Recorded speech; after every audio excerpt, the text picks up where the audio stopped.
భక్తివర్ణ ప్రేక్షకులకు శుభోదయం. 26/2/2026 స్వస్తి శ్రీ చాంద్రమాన విశ్వావసునామ సంవత్సరం ఉత్తరాయణం శశర ఋతువు పాల్గొన మాసం శుక్లపక్ష దశమి గురువారం. దశమి రాత్రి 12:43 వరకు. మృగశిర నక్షత్రం మధ్యాహ్నం 12:37 వరకు.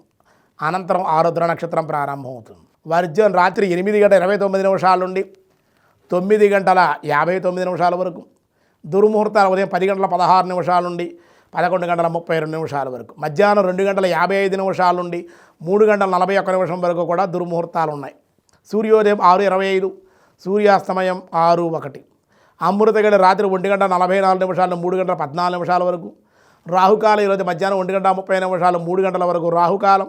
శుభ సమయం ఉదయం 6 గంటల నుండి 7 గంటల వరకు. మధ్యాహ్నం 3:30 నుండి 4:10 వరకు కూడా శుభ సమయం. ప్రీతియోగం రాత్రి 11:07, తైతుల గణనం మధ్యాహ్నం 1:50, గరంజీ రాత్రి 12:43. దినారంభ చక్రంలో ఈరోజు ముందుగా మేషరాశి వారికి ఈరోజు నూతన వస్తు వస్త్ర అలంకార లాభాలు, వాహనం విషయంలో మార్పులు ఉండే అవకాశం. వృషభ రాశి వారి స్త్రీ సౌఖ్యం, అధిక ఖర్చులు ఉండే అవకాశం. మిథున రాశి వారికి ఆర్థిక సమస్యలు ఉంటాయి, రుణములు తీర్చే ప్రయత్నం చేస్తారు. కర్కాటక రాశిలో సోదరి లేక సోదరు మూలకంగా ఇబ్బందులు, ప్రయాణాలు. సింహరాశి వారికి అకాల భోజనాలు, విందు వినోదాలు, కుటుంబంతో కూడా పాల్గొనే అవకాశం. కన్యారాశి వారి భూ సంబంధిత లాభాలు, ప్రభుత్వం ద్వారా ధనలాభాలు ఉన్నాయి. తులారాశి వారి ఉష్ణజ్వర బాధలు, ఔషధ సేవ, ధన నష్టము, మానసిక అశాంతి స్వల్పంగా.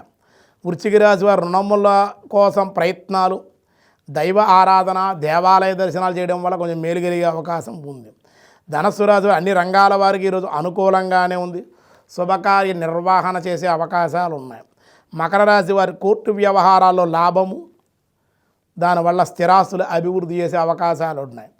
కుంభరాశి వారి కుటుంబ జీవన సౌఖ్యం, వృత్తి వ్యాపార లాభాలు ఉన్నాయి. మీనరాశి వారికి స్థానచలనము, అన్ని రంగాల వారికి మార్పులు తప్పకపోవచ్చు. దశమి గురువారం కావడం వల్ల అన్ని కార్యాలకి ఈరోజు చాలా అనుకూలం. రేపే ఏకాదశి ఉపవాసం ఉండేవాళ్ళు రేపే ఏకాదశి ఉపవాసం ఉండాలి కాబట్టి తెలియజేస్తూ ఉన్నాం. దశమి గురువారం కూడా అన్ని కార్యక్రమాలకు ఈరోజు చాలా అనుకూలం.